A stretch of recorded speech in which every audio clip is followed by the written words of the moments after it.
Nuclear Fusion by Stephen Jarman and Amy Johnston. The concept of fusion power was first discovered by the British physicist Francis William Ashton. He studied atoms, and in 1920 he discovered that 4 hydrogen atoms can be combined to make one helium atom. By fusing the hydrogen atoms into the helium atom, a large amount of energy is released. This fusion energy can be captured by taking the heat produced and using it to power a steam-powered generator. The most recognized example of this power is the star we all see every day. The sun is a giant fusion reactor that produces massive amounts of heat. This energy has a lot of potential for the future. It is a renewable, clean energy that can theoretically produce more power more efficiently than the typical coal power plant.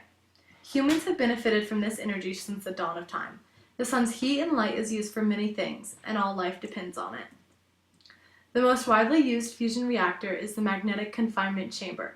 It heats a combination of hydrogen isotopes deuterium and tritium into a plasma form, which is the 4th phase. It needs about 100 million degrees Celsius to reach this phase. And if the plasma contacts the wall, it cannot get as hot as it needs to be to fuse together, at about 100 to 200 million degrees Celsius.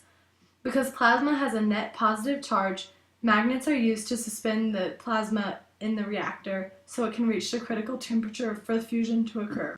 Once the 2 isotopes of hydrogen fuse together to create helium, there's one leftover neutron, and since the neutron doesn't have any charge to it, it isn't affected by the magnetic field and escapes into the lithium blanket surrounding the inner tube.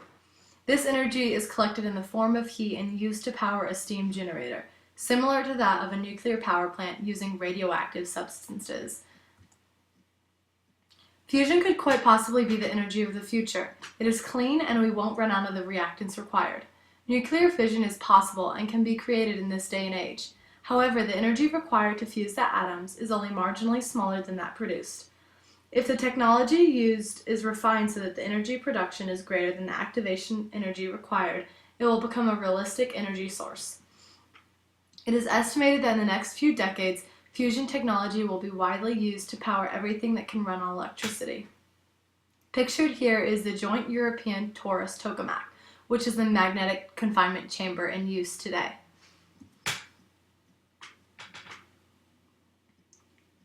The benefits of this energy source could be groundbreaking. The process uses hydrogen, one of the most plentiful elements on this planet, and creates energy in helium. This means that this form of energy will produce no harmful substances and is highly sustainable. The less common isotope tritium has the possibility to be created in the reactor during a fusion reaction. The neutron released by this process would bond with the lithium blanket to create tritium. It also has no chance of a meltdown or a runaway reaction that is always a possibility with nuclear fission. According to some theories, a 1,000 megawatt electric fusion power plant would consume around 100 kilograms of deuterium and 3 tons of tritium in 1 year while generating 7 billion kilowatts per hour. To generate the same amount of electricity, a coal-fired power plant would need around 1.5 million tons of coal. And 1 ton is equivalent to 1,000 kilograms. That's a lot of coal.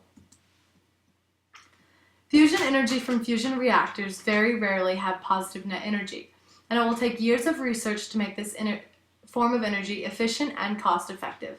Fusion reactors are very hard and expensive to build. Also, because we don't have the pressure that is present inside the sun, we must heat the hydrogen atoms to temperatures much hotter than the sun in order to achieve the fusion. Right now, physicists are working to make technology more affordable and more efficient.